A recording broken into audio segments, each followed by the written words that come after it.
Alhamdulillah. Sudah sampai ya Bang ya? Sampai lokasi wayangnya.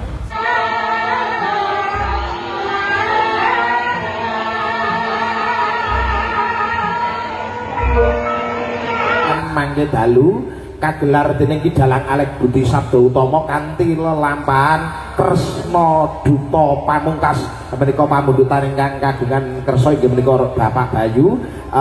kanthi lelampahan Kresna Duta Pamungkas kanthi bintang tamu Niken Salindri dan Gareng Tralala. Tepuk tangan pada kesempatan malam hari ini. Luar biasa niki dumateng ngarsanipun Ki Dalang Alek katuran jumeneng sawetawis Bapak Bayu pangapunten dumateng Nak Mas Krisdani Teguh Juniarta Nak Mas Krisdani Teguh Juniarta mohon Krisnadani Teguh Juniarta monggo nggih Krisna niki Kresna Duta Pamungkas mugi-mugi saged mbarokahi saged ndayani nggih monggo kanthi la ilaha illallah Muhammadar Rasulullah wayang kapasrahaken Kresna Duta Pamungkas sumangga.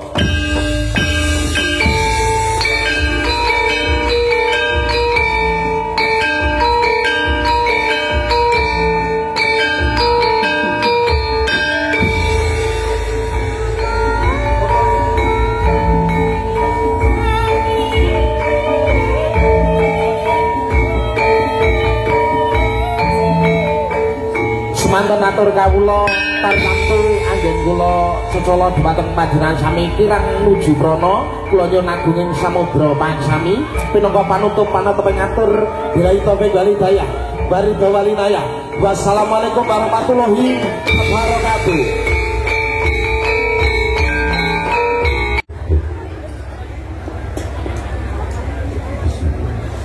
Allahumma shalli ala sayyidina Muhammad.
Wetan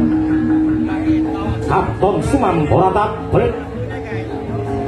lon-lonan dedel kaya langit sang soyo manjer beduk tengani panase Yayah Hamdah Pustaka jumeneng tatane Pak Nalindra Ndarawati Prabu Kresna destining panggalih tansah angenam kenam lampah dupi wis pinarcaya dadi duta agung nenggih duta pamungkas mari arah ayuning tarah Sabdawarga najan aratu socaning arat Barandini tasih mangu-mangu matrapake lampah labet buta ageng kang nedahake goreh orongeh tentreming donya abaring pangkalih ngambara ngeglo buta kang wewayangan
Sang Narayana Sang Wisnumurti kang bapa paman Drupada mboten kuwawi angendhek dhateng angkara marakaning Duryudana sakadhange pisan ingkang nyatanipun nampi piwulan becik pegah nampa wewarah kula pitaya kawan percaya kalawan paduka anak Angger Wisnumurti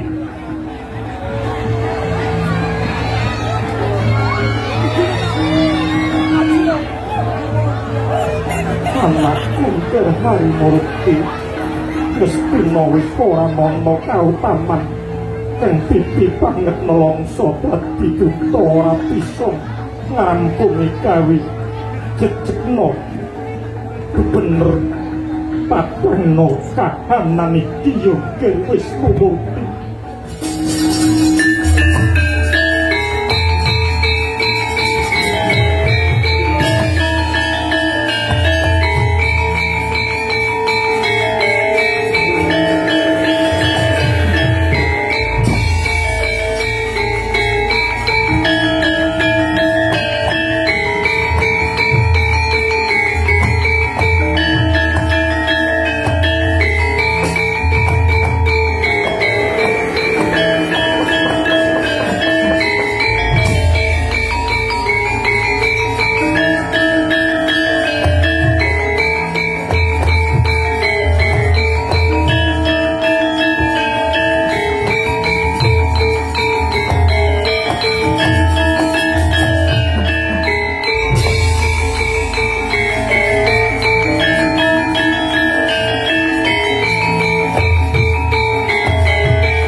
roning mulat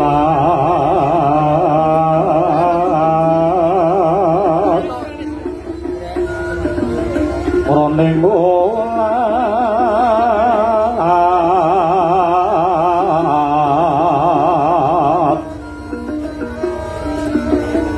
roning mulat sarap saari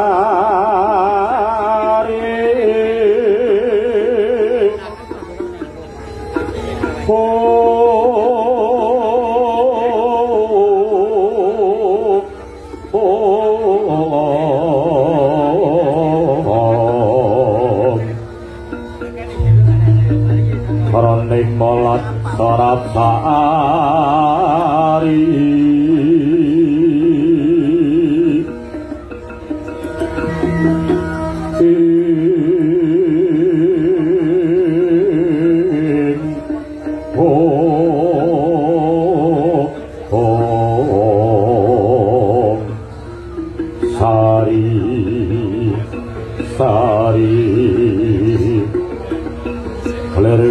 Hari tumurun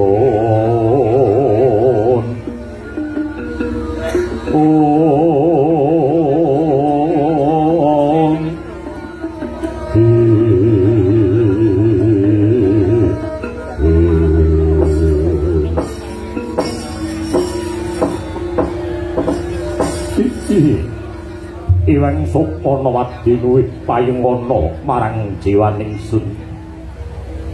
Putu Pandhawa titi kalungguhan iki wis mercaya lawan Mitaya marang Risang Narayana kuwi jebul ora luput karana wis tinaliti kanthi permati sepisan wujuding putuku Narayana Yanata Ndwarawati Sri Bathara Kresna wibawaning Ratu Ndwarawati jagat tanpa timbang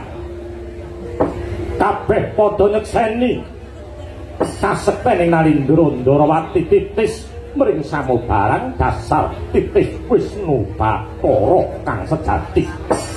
ingkang angka 2 wicaksana putus ing pamawas hambekadil para marta wasis wicara adhedhasar paugeran kanthi didasar bener kelawan bener ingkang angka 3 guna kasektene lamun kapengkok ing Pancabaya ubayane datan ambalenjani ingkang angka 4 dayane manungsa sing bisa ngawekani marang samubarang bisa mbedakake endi sing bener kelawan endi sing luput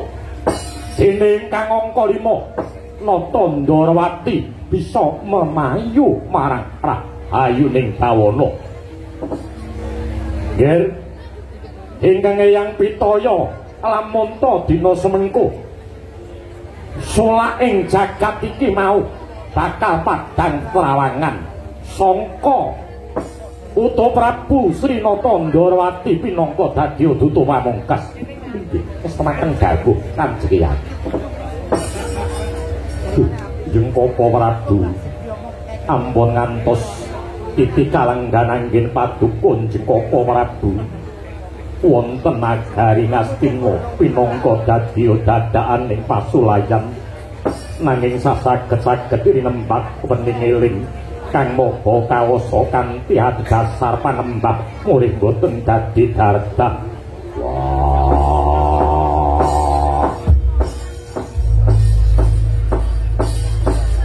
upamane dadi dardah aku yo mengeling-eling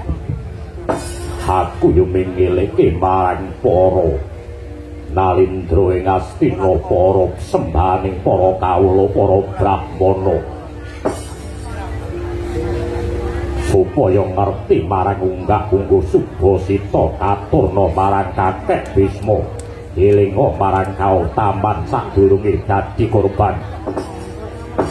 semanten ugi ingkang rayidu Koko Prabu Arjuna gadah pangajab mugi prasatwarga kalis saking cerah santosaning darah saptawarga inggih saking tetunggalan boten wonten kasantosan ingkang tanpa paseduluran Koko Prabu. Semanten ugi ingkang rayi kula pun kembar pitaya lawan percaya duh Njeng Koko Prabu. Inggih namung paduka Njeng Koko Prabu ingkang saged bawa raos liru pamanggih lawan kadang kula pun Kurawa. Satemahan dadosaken padang jinglang parangan wujudipun pamanggih paduka Pandhawa nengenaken dhateng pasederekan Koko Prabu. Duh Koko Prabu semanten ugi ingkang rayi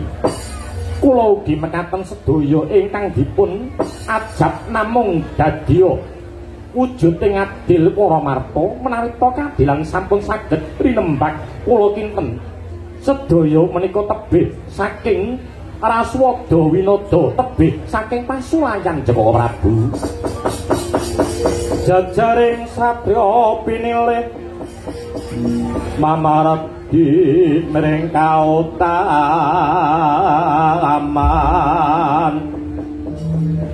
yen tanpa kaprayitnane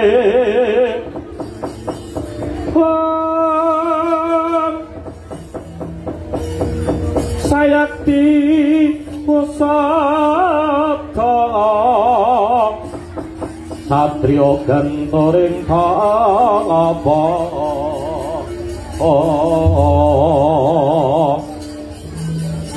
satya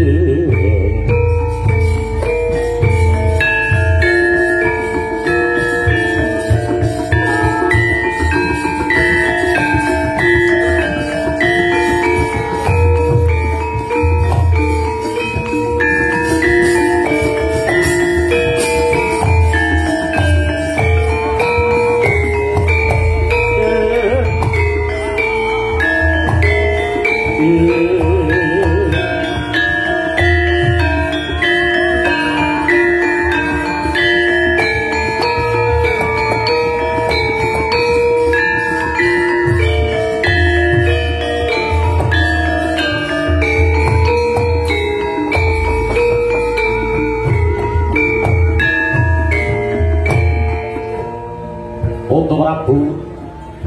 yen dita didudak disuwasa ditaliti darah Sattawarga kuwi mau becik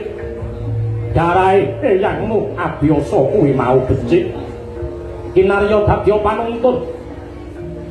bisa mawas diri nyatane mawas diri mono nggenahake marang donya nganti tekan akhir jaman segep mawas diri gelem ngilu marang diri kapribadene ora gampang nyalahke marang liyane piwulangi mbahmu biyen yen wong mursid iku mau ora bakal ngetokake marang lelabuhan nanging kepara nyingitake marang pakaryan kang tundhone bisa nutupi marang cacate lan kekurangane widha kang becik mangkono bisa tinaliti kanthi sampurna kalawan sayekti. Putra Prabu waspada bakal nyata titi patrape bakal wicaksana mening ciptane bakal waskita lereming karep bakal ngayem lereping pepinginan bakal tentrem.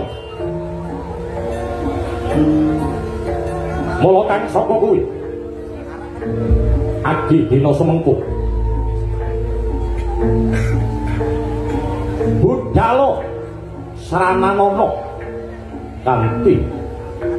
memayu marang rahayuning bawana semakin dawuh Kanjeng Daya nuwun pamit.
priya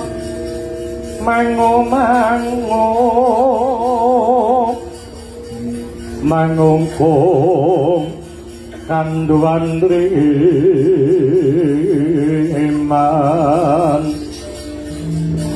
rena tanpa kanen yang rasidya utama pun yen wawonyo hangrapo wawonyo hangrapo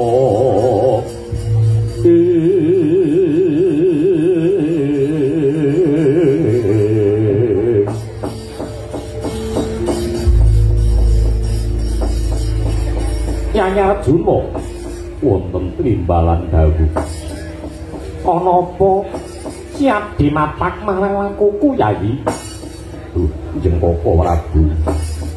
nyuwun Gung Samudra pangaksama Jengkoko Prabu sasampunipun paduka Jengkoko Prabu saged kinarya dutanipun para Pandhawa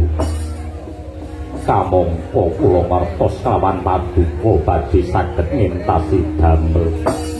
ya paduka duta pamungkas tegesipun paripurna menika boten wonten duta malih ya banjur karepmu iya kula namung meling ingkang kebake pangatos-atos kok ora jane kok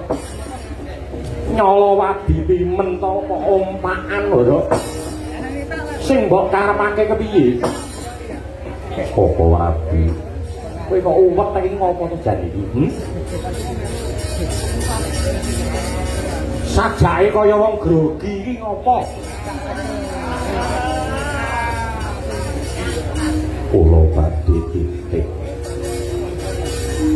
apa kuwi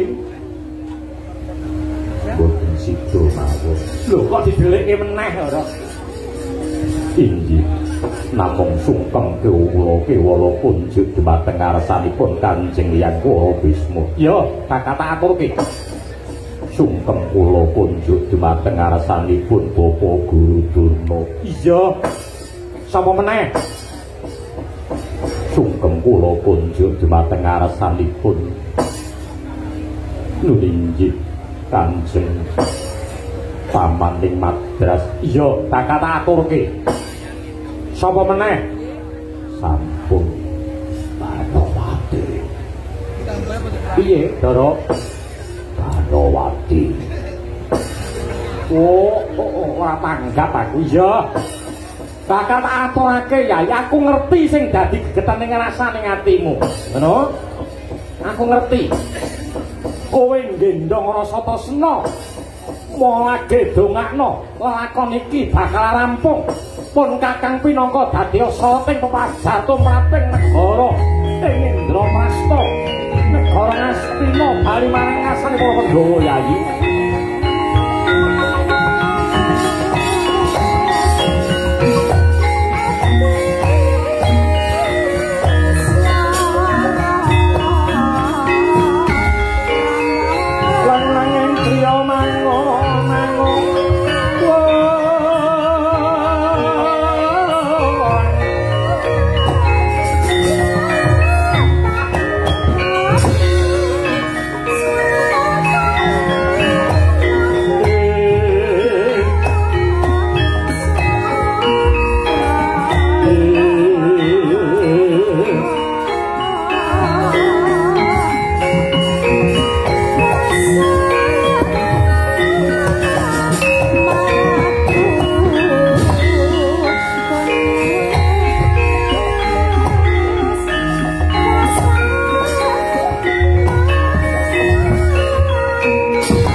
tansah marata maring sukma kinodaya winahya ing ati sinimpan talang ing kapuk pambokaning ana karen saking liyop-layop ngaluyuk pindha petating suwena sanga seping rasa dadi Nyai Setyaki wonten timbalan dawuh titi kalungguhan iki ya mung siadi sing tak kanthi mawat marang negara ing Astina gawating lakon dina semengko kebak ngrasa kapayetnan titianing pun Kakang Kyai Jodho marmage sametakno wis lajen dawuh ora Bu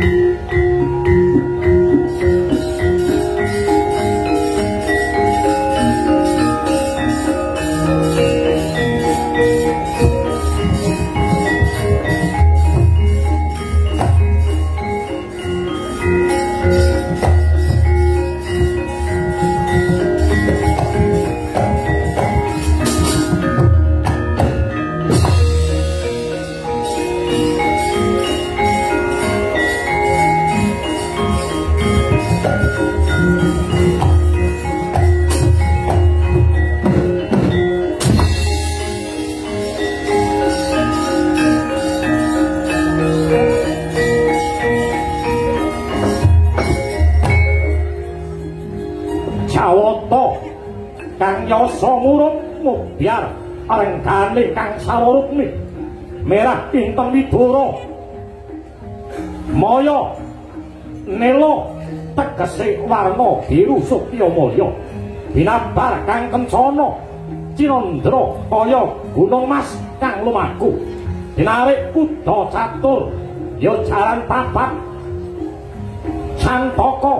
rupa ireng isambles bumi Brahma Satya urupa abang bisa nerajang geni murut Ciptawira putih lumaku sakduring banyu Sugriwa urupa kuning bisa mabur ngayomi marang ngorowani Dreta Samapta ngarawit arenggane rikat lampahing rata tantara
Kinindang resang mawe gandrung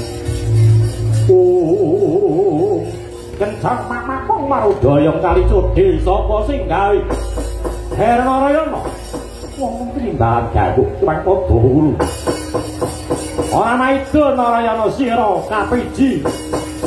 marang para Pandhawa supaya dadi duta pamungkas Hermarayana Siti kalungguhan iki keparenga dewa kinarya dadi paseksen. Lan kita bakati rembukan kawan para Kurawa. Ulun Bathara Narada, Bathara Rama Panasu, Bathara Kanwa kawan Bathara Janaka kang kinarya dadi seksine, nggih. Kiwang padha ulun. Nyuwun pangapunten dipun kinten menawi to Nata Ndwarawati anggenipun badhe pirembagan kawan kadang kula para Kurawa. Kula nyuwun dhateng dekenganipun dewa. Pramila nyuwun pangapunten Iwang Padha Ulun. Iwang Padha Ulun saged nyekseni saking katebian kiwa ya. Yen to pancen kaya mangkono nggih. Aku mung nganut marang Gadoli nantumu. Dina Sengko para Jawata bakal ngestreni apa sing dadi pirembagan nggih.